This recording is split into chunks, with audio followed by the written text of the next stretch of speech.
మా మమ్మీ అయితే కాల్ చేసి హాలిడేస్ ఇచ్చిందంట కదా, అక్కడ ఏం చేస్తున్నావు, అప్పాలు చేసిన. హాయ్ గైస్, మన సిరీస్ లో డే 7 ఇవాళ. కూర్చొని ఇంటికి ఎప్పుడు వెళ్ళాలని ఆలోచిస్తున్నాను. ఇక సెప్టోలో బ్రెడ్ ఎగ్స్ ఆర్డర్ చేసిన. ఇక అవి వచ్చే వరకు 30 పుషప్స్ అయితే కొట్టిన. ఇక మళ్ళీ బౌల్స్ అయితే క్లీన్ చేసి ఇక మన బాల్కనీలో అయితే పతంగా అయితే వాళ్ళు వచ్చి పడిపోయింది. మన ఎగ్స్ అయితే వచ్చినాయి.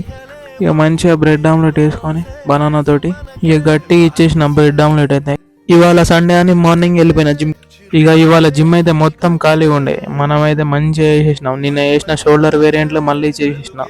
ఈ రోజుకి మనం జిమ్ కి వెళ్ళబట్టి 7 days అవుతుంది. మన రీబిల్ట్ అయితే తాగి జిమ్ కి బాయ్ చెప్పి రూమ్ కి అయితే వచ్చి ఇక రూమ్ కి అయితే వచ్చేసి కోమా ఇక నీట్ గా స్నానం చేసి బయటకి అయితే వచ్చిన. బయటనైతే జబర్దస్త్ ఉండే వ్యూ అయితే. ఇక మంచిగా కుకింగ్ చేసుకొని సినిమా చూసుకుంటా గట్టిగా ఇచ్చేసిన. మొన్న ఆరేసిన బట్టలు ఉంటే అవి తీసుకొని ఇక ఫోల్డ్ చేసి బ్యాగ్లోనైతే పెట్టేసి రేపైతే మనమైతే ఇంటికి వెళ్ళిపోతున్నాం. ఎలా వెళ్తాను మీకైతే రేపైతే ఇక 1 week ఎంజాయ్ పండుగ. Okay guys, see you soon, bye.